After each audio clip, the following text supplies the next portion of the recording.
Memang kami sudah banyak melakukan relaksasi, terutama sifat-sifat yang laporan keuangan diperpanjang sampai dengan 2 bulan.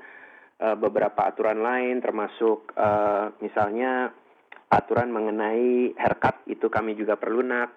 Untuk kedepannya juga kami akan lihat, kami juga saat ini sedang melakukan diskusi dengan pihak-pihak terkait, terutama dalam inilah dengan otoritas jasa keuangan mengenai insentif atau keringanan hal lain-lain lagi yang mungkin kita bisa terapkan dalam waktu dekat. Oke, di tengah kondisi pandemi yang ada pada saat ini, Pak Laksono, pastinya kan Bursa Efek Indonesia atau mungkin pasar modal Indonesia pasti harus tetap punya daya tarik ya untuk investor melihat. Seperti apa sih Anda melihat untuk daya tarik pasar modal kita di 2020 compare tuh beberapa pasar modal yang lain yang ada di Asia maupun secara global? Iya, pertama yang kita lihat tentunya dari segi valuasi itu sendiri ya.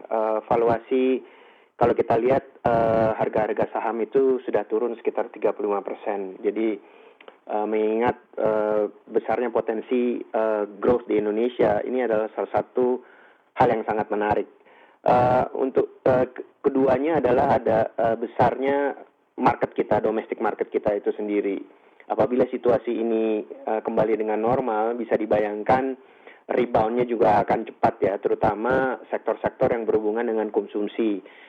Orang yang sudah berbulan-bulan dalam rumah, nggak bisa kemana-mana, begitu pandeminya dianggap selesai, mungkin konsumsi akan meningkat dengan baik. Jadi ini adalah dua hal yang menurut saya paling utama dalam hal kita mengharapkan rebound di market.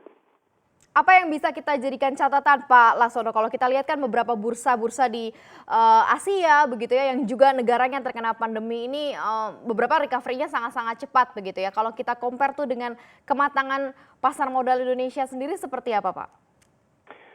Saya rasa memang butuh waktu karena kita tahu sendiri bahwa jumlah manusia di Indonesia, jumlah penduduk di Indonesia itu besar ya.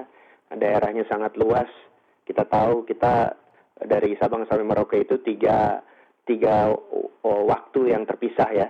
Jadi mungkin para investor saat ini sedang wait and see kira-kira bagaimana dampak dari recovery atau reboundnya ekonomi Indonesia.